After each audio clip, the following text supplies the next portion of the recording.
Hello বন্ধুরা, ওম সাইরাম। আজকে আবার একটি সুন্দর ইয়াম্মি টেস্টি রান্নার রেসিপি নিয়ে এসেছি।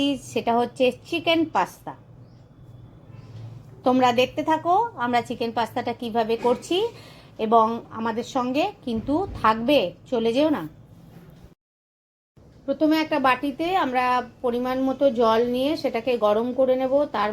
তারপরে আমরা যতটা পাস্তা করব ঘরের জন্য সেই পরিমাণ মতো পাস্তা দিয়ে পাস্তাটাকে কিন্তু বয়েল করতে হবে, এবং তার মধ্যে সামান্য পরিমাণে নুনও দিতে হবে। আর আমাদের কিছুক্ষণ বাদে বাদে কিন্তু খেয়াল করতে হবে যে পাস্তাটা যেন গলে না যায়। ওই জন্য চেক করার জন্য একটা চামচে স্পুনে একটা পাস্তা উঠিয়ে পাস্তাটাকে একটু টিপে দেখে নিতে হবে যে পাস্তাটা একদম গলে গেছে কিনা বা কিছুটা বয়েল হয়েছে কিনা। যখন আমরা বুঝে যাব যে পাস্তাটা বয়েল হয়ে গেছে, তখন আমরা সেটাকে নামিয়ে নেব এবং সেই জলটা ফেলে দিতে হবে। তারপরে পাস্তাটা একটা পাত্রে রেখে দিতে হবে। প্রথমে একটা কড়াই নিয়ে কড়াইটাকে একটু গরম করার পর সাদা তেল দেওয়া হবে, পরিমাণ মতো দিতে হবে। তারপরে আমরা অ্যাকচুয়ালি পাশেই ম্যারিনেট করে রেখে নিয়েছিলাম আগেই চিকেন। সেটার মধ্যে হলুদ, ধনে, জিরে দিয়ে ম্যারিনেট করে রেখেছিলাম। সেই পিস দুটো আমরা ওই তেল গরম হওয়ার পরে ওটাকে ফ্রাই করতে হবে, কিন্তু এটা যেন ডিপ ফ্রাই হয়। হালকা হালকা করে ফ্রাই করতে যেও না, তাহলে ভালো লাগবে না খেতে। ডিপ ফ্রাই হলেই এর টেস্টটা আলাদা হবে। এরপরে কড়াইয়ে একটু তেল দিয়ে তারপরে লম্বা লম্বা কাটা পেঁয়াজ দিয়ে ভালো করে ভাজতে হবে, এবং যেন ব্রাউনিশ ভাবটা আসে।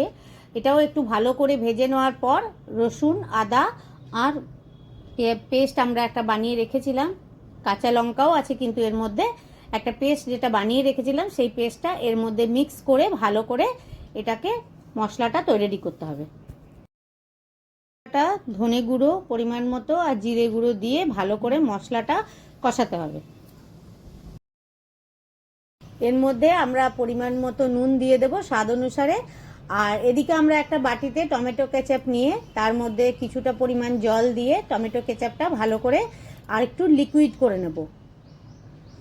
এর মধ্যে তোমরা সয়া সস আর চিলি সসও দিতে পারো, তবে আমরা আলাদা করে আর এক্সট্রা কোনো সস দিইনি। আমরা ভেবেছিলাম একটু হালকা পাতলাই খাবো, তো তার জন্য খালি আমরা টমেটো কেচাপ দিয়েই এটা করছি। এই রেডি সসটা আমরা ওই মশলাটার মধ্যে দিয়ে দেব, দিয়ে ভালো করে একটু ফুটতে দিতে হবে। 2 মিনিটের মতো এটা কিন্তু একটু ফুটতে দিতে হবে। আর এদিকে আমাদের যে চিকেন ফ্রাই করা ছিল সেই চিকেন ফ্রাইটা ছোট ছোট পিস হিসেবে আমরা কেটে নেব।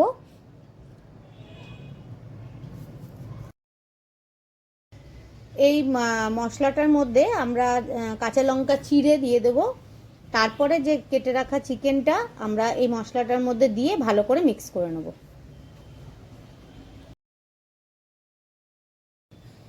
এই গ্রেভিটা ভালো করে মিক্স করে এটার মধ্যে সামান্য পরিমাণে জল দিয়ে ভালো করে একটু ফুটতে দিয়ে দেবো। তারপরে আমরা যে পাস্তাটা রেখেছিলাম সেই পাস্তাটা এর মধ্যে দিয়ে দেবো, এবং ভালো করে কিন্তু মিক্স করতে হবে যাতে পাস্তার মধ্যে মশলাগুলো কিন্তু লাগে। নাহলে অনেক সময় কি হয়, কোনো পোর্শনে লাগলো কোনো পোর্শনে লাগলো না, তাহলে কিন্তু একদম বিচ্ছিরি খেতে লাগবে।